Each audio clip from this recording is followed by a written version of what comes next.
as minhas palavras. Ele descia à casa do oleiro e vi que ele estava fazendo a sua obra sobre a roda. E o vaso que ele fazia levava, quebrou a mão. Então tornou a fazer ele outro vaso conforme que apareceu bem aos seus olhos fazer. Aqui em 18 me chama a atenção que o Senhor vai falar claramente com Jeremias que era para descer a casa do oleiro. E lá ele ia falar com Jeremias. E realmente ele falou com Jeremias. E o que eu quero trazer essa noite? O Senhor quer falar com cada um aqui essa noite. Mas antes de falar, ele quer que você desça ao joelho para que ele possa falar com você. E logo que Jeremias desce, ele chega à casa do oleiro, o oleiro vai estar fazendo uma obra de barro. No caso, vai um vaso. E o mais interessante vai dizer aqui, não é que o oleiro quebrou o vaso se quebrou na mão do oleiro. Conforme o vaso se quebrou na mão do oleiro torna a fazer ele novamente conforme esteja belo ao seu olhar novamente. E o que eu quero deixar? Muitas das vezes nós estamos na mão do Senhor, nós mesmos acabamos se quebrando. Mas Deus tem tanta graça conosco que Ele acaba e faz novamente lindo conforme os teus olhos. Ele serve de graça para nós todos os dias. Ainda que nós não mereçamos, mas ainda Ele tem cuidado. Eu quero deixar aqui essa noite. Não importa se você está quebrado ou se vai se quebrar na mão dele. Deus ainda está cuidando de você. Eu quero deixar aqui essa noite. Agradeço.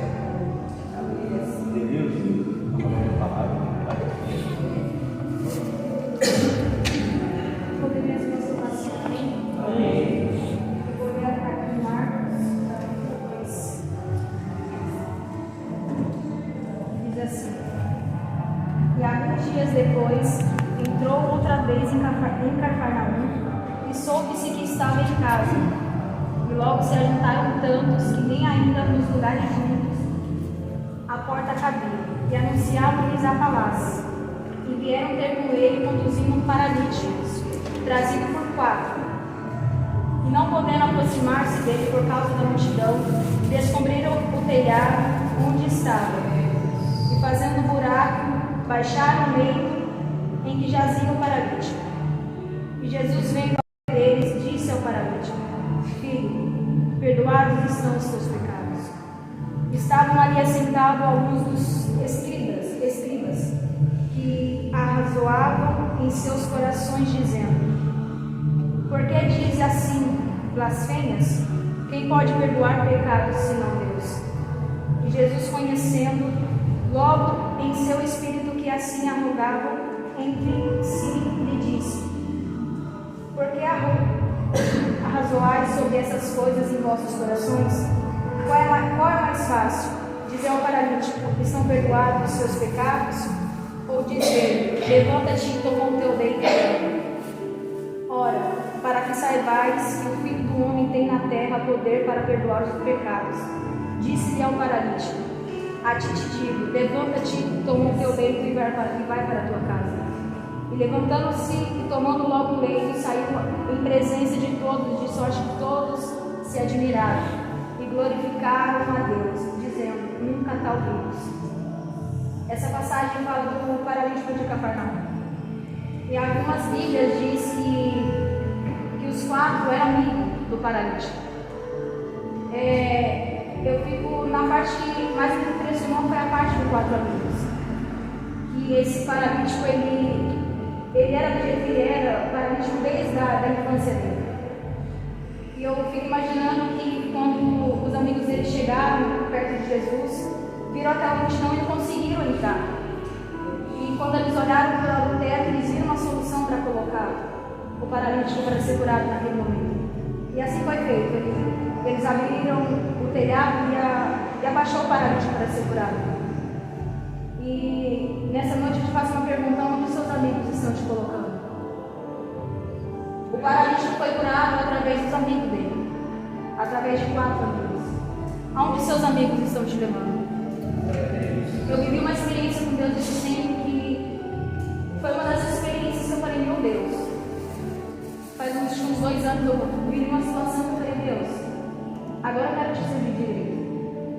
Agora eu quero te dar o meu verdadeiro louvor e minha verdadeira adoração.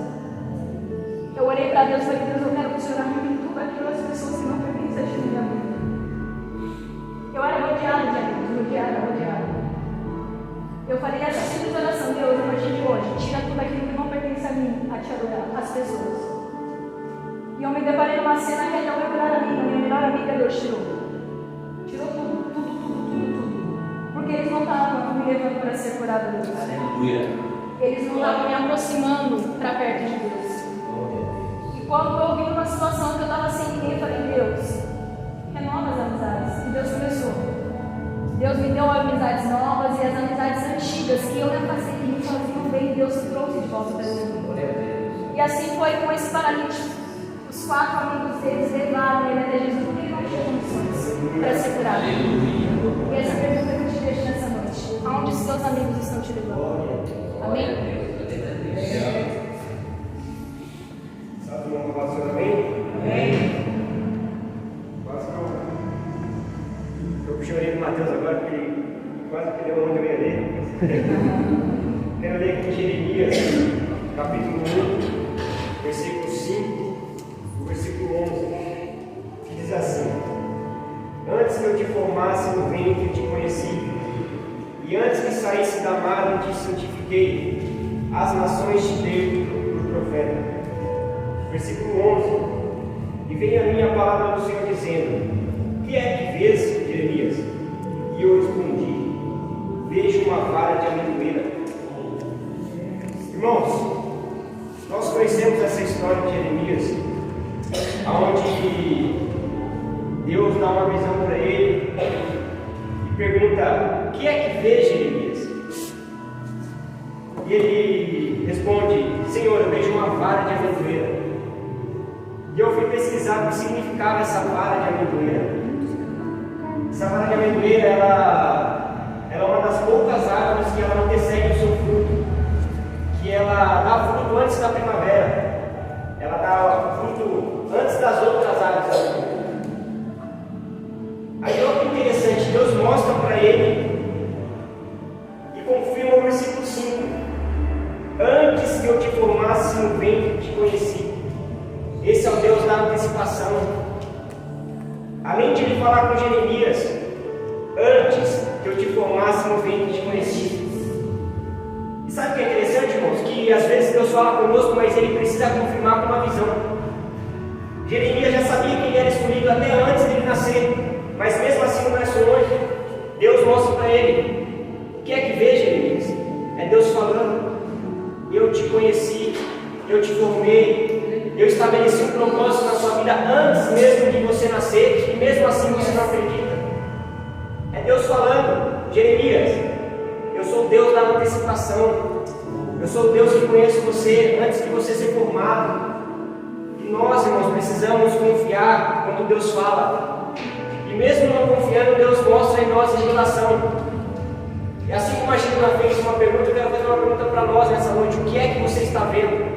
Será que o que você está vendo está de acordo e alinhado com o teu propósito? Porque Jeremias estava alinhado com o propósito dele. Aleluia. E sabe o que é mais interessante? Ontem eu falei sobre o capítulo 18 também, a respeito do vaso. E existem 2 vasos na igreja: o vaso murmurador e o vaso adorador. E sabe qual é a diferença entre eles, Mateus? É que o vaso murmurador sempre diz assim: eu estou na mão de Deus, eu estou na mão do olheiro, mas eu estou quebrado.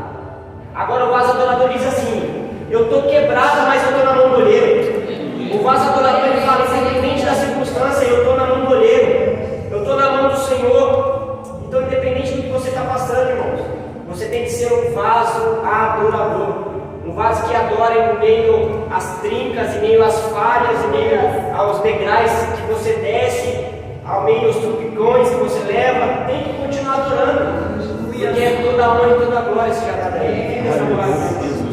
Aleluia.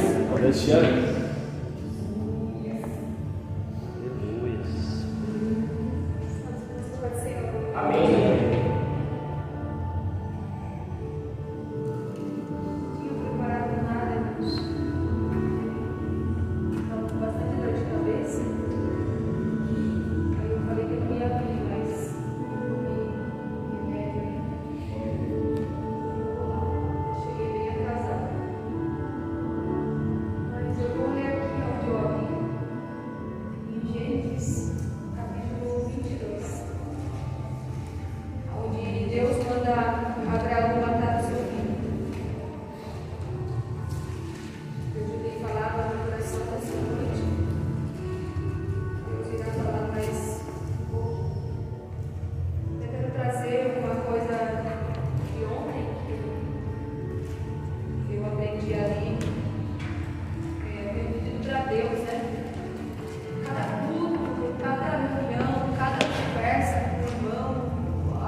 guardando, guarda, porque vai ser no momento certo.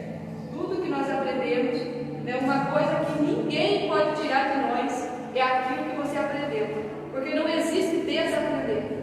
Você só aprende, seja coisas ruins, seja coisa boa. Se você aprendeu uma coisa ruim, você pode não praticar mais dela, mas se você for fazer, você faz, porque você aprendeu, né? Você não consegue desaprender, não existe essa palavra, desaprender. Você só aprende. Então, tudo que aprendemos é algo que nós podemos guardar para nós e ninguém, nem um ladrão, né, nem um bicho, nada pode roubar aquilo que nós aprendemos. Quero ler aqui alguns versículos. Gênesis 22. E aconteceu depois dessas coisas que tentou Deus a Abraão e disse-lhe a Abraão. E ele disse: Eis-me aqui. Ele disse: Toma agora o teu filho, o teu único filho Isaque, a quem amas, e vai-te à terra de Moriá, e oferece-o ali em holocausto, sobre uma das montanhas, que eu te direi. Então se levantou Abraão pela manhã de madrugada, e aguardou o seu jumento, e tomou consigo 2 de seus moços Isaque, seu filho, e fendeu lenha para o holocausto, e levantou-se e foi ao lugar que Deus lhe dissera. Ao terceiro dia levantou Abraão os seus olhos e viu o lugar de longe. E disse a Abraão aos seus moços: Ficai-vos aqui com o jumento, e eu e o moço iremos até a Chã. E havendo adorado, tornaremos a vós. E tomou Abraão a lenha do holocausto e pô-la sobre Isaque, seu filho. E ele tomou o fogo e o cutelo da sua mão, e foram ambos juntos. Então falou Isaque a Abraão, seu pai, e disse: Meu pai. E ele disse: Eis-me aqui, meu filho. E ele disse: Eis aqui o fogo, a lenha, mas onde está o cordeiro para o holocausto? E disse a Abraão: Deus proverá para si um cordeiro para o holocausto, meu filho. Assim caminharam ambos juntos e vieram ao lugar que Deus lhe dissera. E edificou Abraão ali um altar e pôs em ordem a lenha.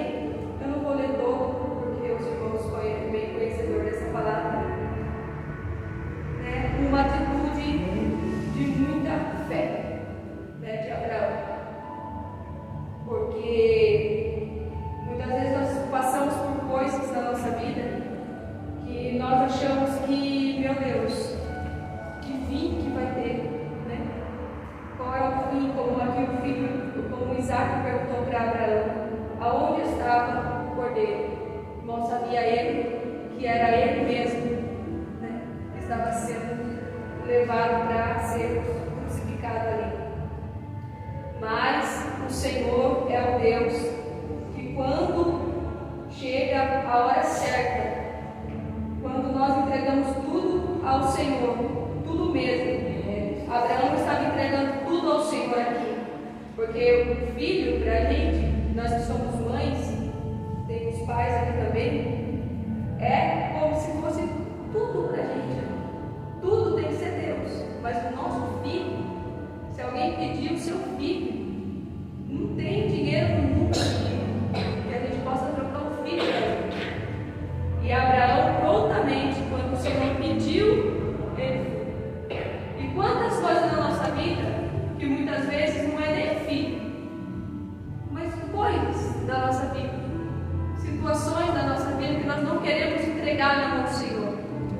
Nós queremos fazer da nossa maneira, nós queremos fazer do nosso jeito, né? Abraão poderia falar aqui para Deus, falar: Deus, mas Isaque, filho da promessa, como eu vou fazer isso? Não. Abraão só disse: Eis-me aqui. E o Senhor fala comigo nessa noite, grandemente, e fala no coração de cada um dos irmãos. Até que ponto nós dizemos ao Senhor: Eis-me aqui? Será que quando está tudo bem na tua casa, eis-me aqui, Senhor, estou aqui? Quando está tudo bem com teus filhos, quando está tudo bem, então você está empregado, está ganhando bem, eis-me aqui.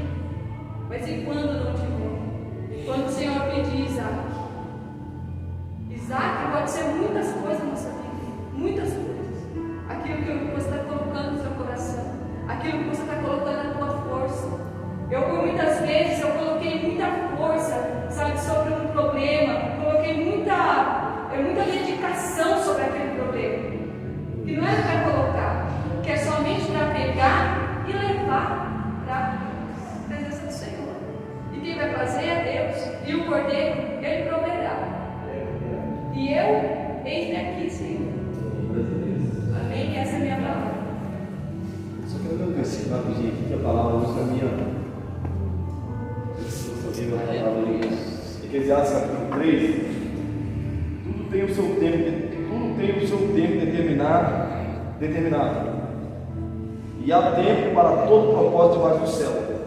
Há tempo de nascer, há tempo de morrer, tempo de plantar e tempo de arrancar o que se plantou, tempo de matar e tempo de curar, tempo de derribar e tempo de edificar, tempo de chorar e tempo de rir, tempo de plantear e tempo de salgar, tempo de espalhar pedras e tempo de ajuntar pedras, tempo de abraçar e tempo de afastar-se de abraçar, tempo de buscar e tempo de perder, tempo de guardar e tempo de deitar fora, tempo de rasgar e tempo de coser, tempo de estar calado e tempo de falar, tempo de amar e tempo de aborrecer, tempo de guerra e tempo de paz. Só quero falar algo aqui. A gente na caminhada cristã, a gente tem o costume de pegar os lados negativos da nossa vida e pensar que tudo é o diabo. E a Bíblia já deixa bem claro aí que há tempo para todas as coisas. E o tempo não saiu da mão de Deus nunca saiu do controle de Deus. Mas às vezes a gente, porque está numa coisa boa aqui e começa uma coisa ruim, a gente já pergunta a Deus: onde eu estou pecando, Deus? O que eu fiz de errado?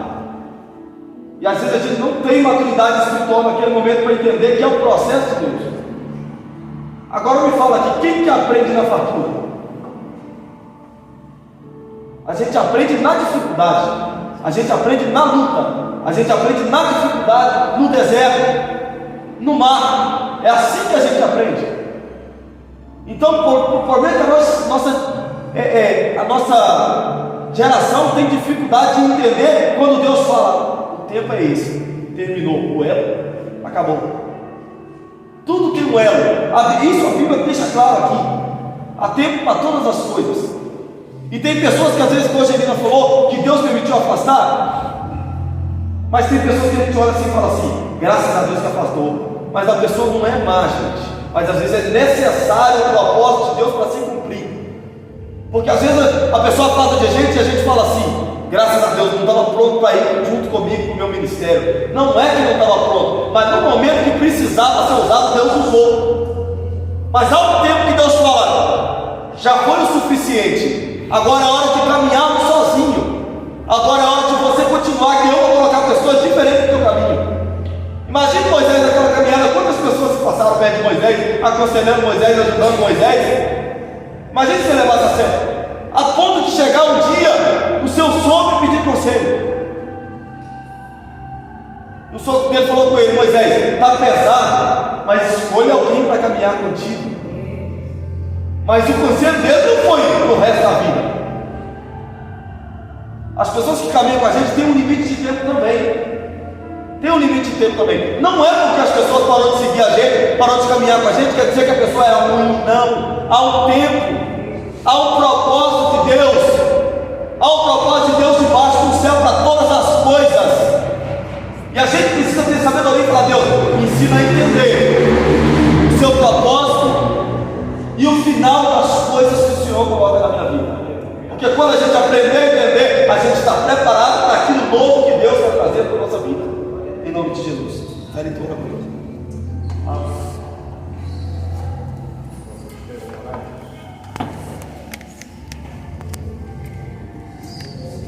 Senhor Deus, estamos graças a Deus. Pai Santo, nosso Deus, hoje, mais uma noite, por derramar pela cabeça. Pai querido, Pai Santo, que precisamos também, Pai Santo, de derramar sobre nós tua graça. Pai querido, Pai, tu sabes a necessidade de cada um dos seus nesta noite. Pai Santo, Pai querido, continua abençoando a nós pedimos e te agradecemos. Amém.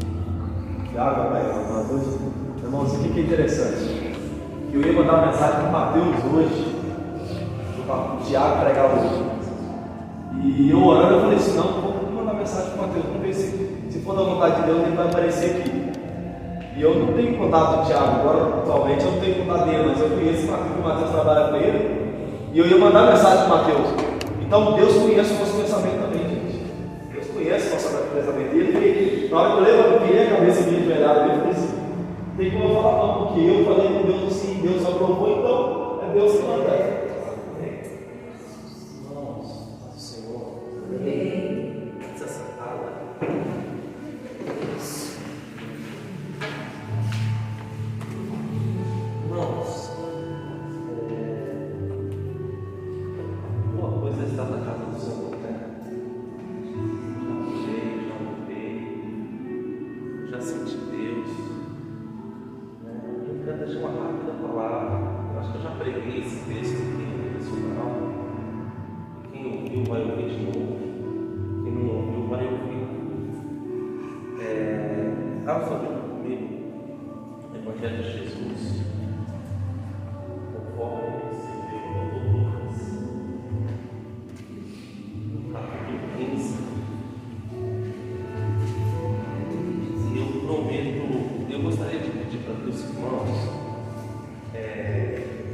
Após a leitura, quem está com a sua Bíblia aberta, quem está com o seu smartphone, permaneça com a Bíblia aberta, tá? Nós vamos pensar, todo mundo junto aqui acompanhando o texto de Lucas capítulo 15. Então, eu queria pedir, Davi, para os irmãos nem fechassem a Bíblia, tá bom? Eu queria ter esse fervor do Davi bem, mas eu estou desembolando os meus irmãos de glória a Deus e a Deus. É só assim.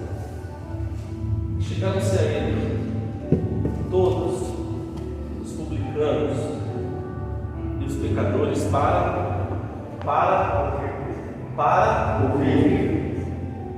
E os fariseus e os escribas murmuravam dizendo: quem é este? Ou este recebe os pecadores e come com eles. Então Jesus lhe propôs essa parábola, dizendo, e você diz amém. Com a Bíblia aberta, Jesus ele já está famoso. Nessa altura do campeonato aqui, Jesus já ficou famoso. As multidões, elas vão até onde Jesus está. Então a Bíblia diz que Jesus chegou em um determinado lugar, aonde diz que chegaram-se a ele todos os publicanos e os pecadores para ouvir, e os escribas e os fariseus murmuravam. Olha para cá.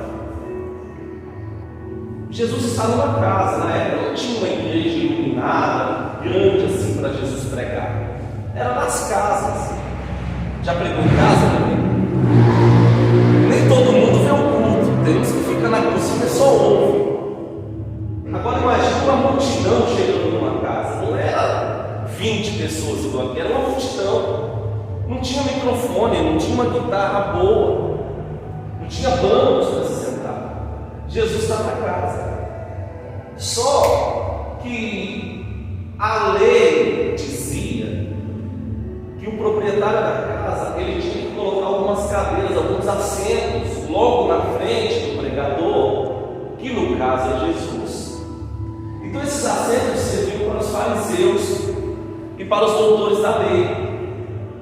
Aí os fariseus, façamos que Jesus está aqui, os fariseus sentavam, cruzavam as pernas e ficavam encarando Jesus o tempo todo, esperando que Jesus deslizasse na mensagem, e que esse deslize eles fizessem o ofício, mandassem para Roma e Herodes expedisse voz de prisão para prender Jesus.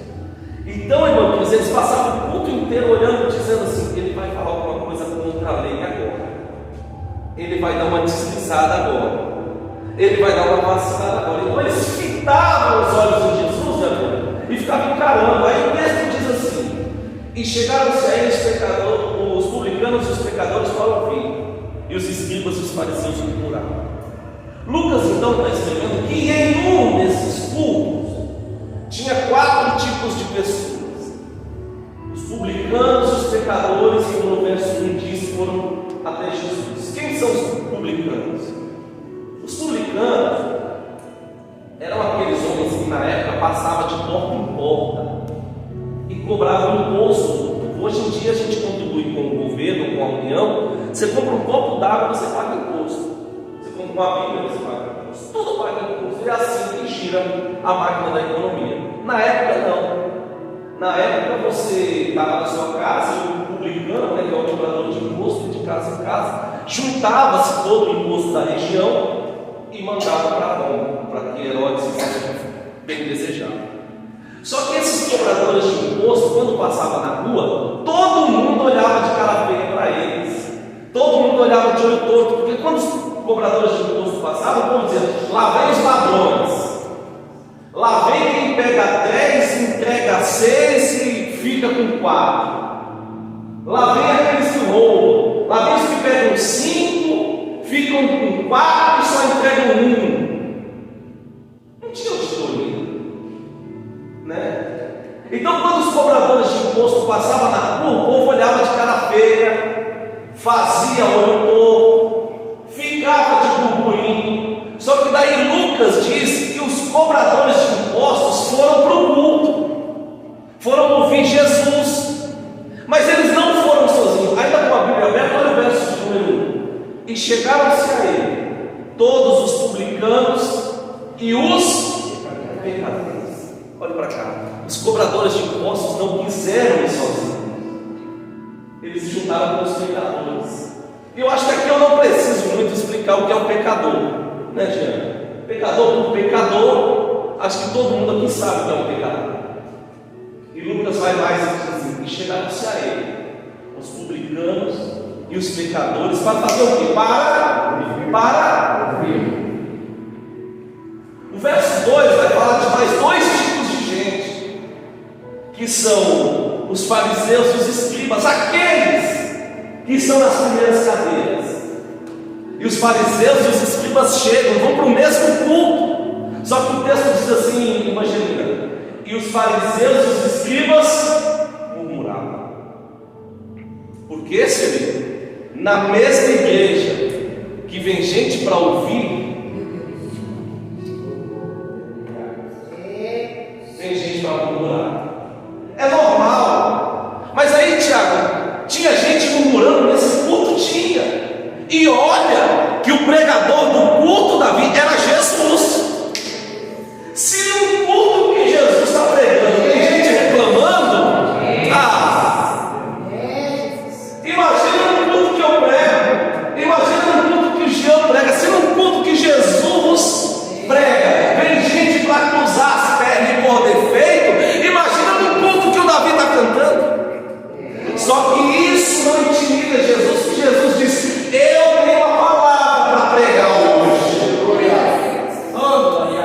E aí Jesus olha para todos e diz assim: havia um homem que tinha 100 ovelhas, e perdendo, havia um homem dentre vós tendo 100 ovelhas, e perdendo uma delas, não deixa no deserto os 99 e não vai atrás da ovelha perdida daqui vem achar. Engraçado que Jesus vai dizer que um pastor, ele tinha 100 ovelhas e ele perdeu uma. Eu fico pensando, sabe aqueles congressos, Davi, que a gente olha daqui do púlpito, não cabe mais nem anjo dentro da igreja, eles estão lotados? Aí eu pergunto, como é que dá para saber se tem 99 pessoas ou se tem 100 pessoas, sendo que a diferença é só de 1%? Como é que sabe? E ainda mais, Davi é tão cirúrgico que Davi fala o endereço desse incidente, porque o texto diz assim: e não deixa no deserto, ou seja, passou da casa ovelhas do. Mas Davi, no salmo, Davi disse que a ovelha gosta de pastos verdejantes e de águas tranquilas. Então eu te pergunto, o que é que esse pastor está fazendo com as ovelhas no deserto? pastor está no deserto. Só que Davi diz que a ovelha gosta de pasto verdejante de água tranquila. Tem coisa errada aqui. Só que aqui a gente é da roça. Eu te pergunto, o pasto, onde está o animal aqui, o pasto, esse quadrado, o pasto dura para sempre? O capim aqui desse pasto dura para sempre? Não dura. Então, quando o capim desse pasto muda, acaba, o que é que o pastor faz? Ele muda a ovelha. Aí ele põe o animal, né? Ou seja, ele põe o animal aqui até que aquele pasto tem perto. O que está acontecendo aqui, Jean? Não é que o pastor está criando as ovelhas no deserto. É que o pastor, já pegou, é que o pastor está levando a ovelha, de um pasto para o outro. Só que de um pasto para o outro no meio. O problema é que se tiver alguém aqui no nosso meio dizendo: Tiago, eu estou passando um vale, eu estou passando um deserto, eu estou numa prova, só Deus sabe como eu estou. Ei, eu tenho um recado para você nessa sexta. Ei, é que logo tem um passo do outro lado para você chegar.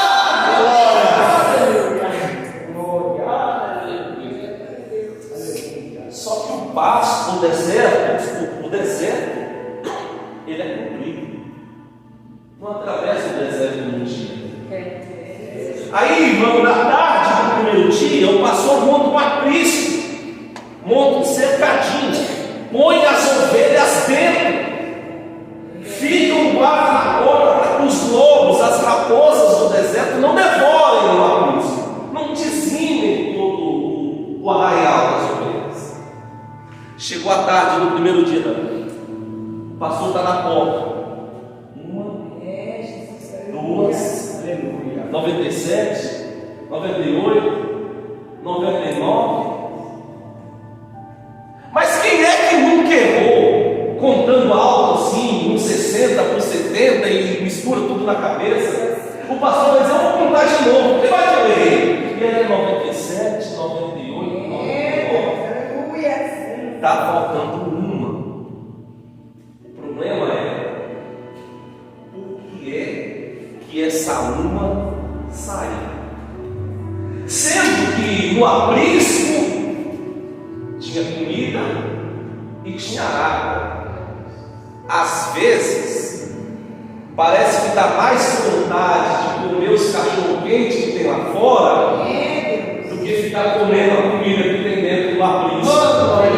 Tem gente que se ilude com as pizzas dos cachorro-quentes que vende lá no deserto e deixa e sai pela porta do aprisco.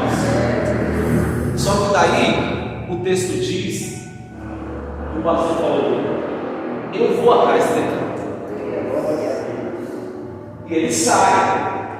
A anatomia de uma ovelha aqui na época vai dizer que uma ovelha pesava de 50 a 60 quilos. A ovelha está lá no deserto. Aí o texto diz assim, ainda agora no verso 5: e achando-a, põe sobre os seus ombros, cheio de júbilo, ou cheio de alegria.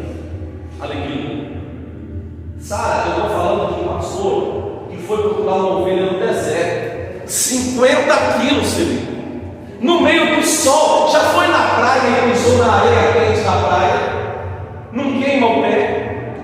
Agora imagina esse com 50 quilos nos ombros. Era para o pastor estar murmurando, só que o texto diz: e põe nos ombros cheio de júbilo, como se quem dissesse: ele já chega, eu te encontrei. Tem um mistério aqui agora, uma bomba atômica. O texto do verso 6 diz assim: e chegando em casa. Mas espera lá, olha para mim. Ele não perdeu ela no deserto?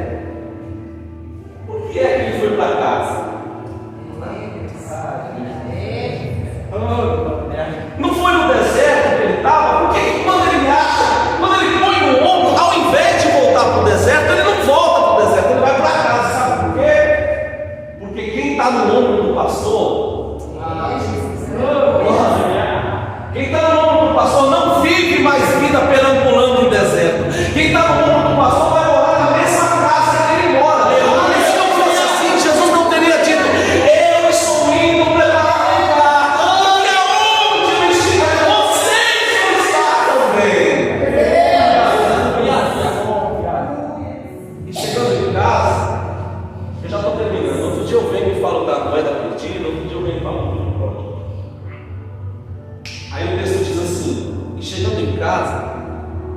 fofocam os amigos e os vizinhos. Eu fiquei pensando, Gabriel, que pastor amostrado, né? Por que ele fez questão de convocar os amigos e os vizinhos? Era só chegar com a ovelha, Davi, e cuidar dela, que ela está meio desidratada, né? E pronto, mas ninguém precisava ficar sabendo. Mas ele fez questão de contar, sabe por quê? Porque certamente, quando ele foi, os vizinhos e os amigos olharam e disseram assim: desiste, tu já tem um monte, Aleluia. deixa ela morrer, não vai salvar, é uma mais ou menos. Essa hora as raposas já pegaram, essa hora os lobos já pegaram, não existe mais vida ali. Aí veio o pastor com ela nos ombros e disse: ei, avisa lá quem disse que tinha dado errado, avisa lá quem disse que morreu, avisa lá quem disse que se acabou, avisa lá quem tem vida na minha ovelha. Alguém pode ter olhado para você e ter dito assim: não tem mais jeito naquela tua causa, irmão, para de orar porque aquilo não tem mais jeito, irmão, para de orar porque aquilo não resolve mais, irmão, Deus não tem projeto naquilo, irmão, Deus não tem projeto nisso, e você vai sair daqui nessa noite dizendo: olha aí, a vitória de quem deu certo. Eu estou pregando para alguém que está perambulando no meio do deserto e não vê uma luz no fim do túnel. Eu estou pregando para alguém que está perambulando no deserto dizendo: cadê minha ovelha? Cadê minha ovelha? A família disse que não tem mais jeito, a casa disse que não tem mais jeito, a outra disse que não tem mais jeito, mas Deus me enche de autoridade para dizer: tu vai voltar para contar esse testemunho. Glória.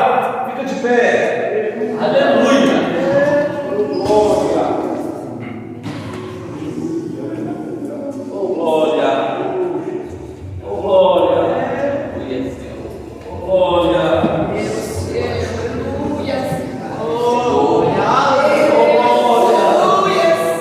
Oh glória. Tenho certeza que assim como eu, alguém tem orado a Deus, tem pedido alguma resposta. Pelo menos se não tiver ninguém, eu dou. E parece que essa resposta está tão vaga, parece que ela está tão distante. Então eu te convido, eu te convoco, feche seus olhos rapidinho. A oportunidade que já me foi conferida, nós vamos orar. E nessa oração eu não vou me estender muito não. Eu só vou pedir para que você traga à memória todas as palavras de que já te lançaram dizendo: não vai dar certo, desiste, larga a mão, não vai acontecer. Sabe aquela causa, aquela luz lá no fim do túnel, parece que você está na ponta do túnel e a luz está lá em Sorocaba? Põe na tua memória agora. E Deus está dizendo para você nessa noite: oh glória, oh glória. Deus está dizendo: tu vai voltar com a tua ovelha no ombro. Oh glória, tu vai voltar com a ovelha no ombro para contar o testemunho.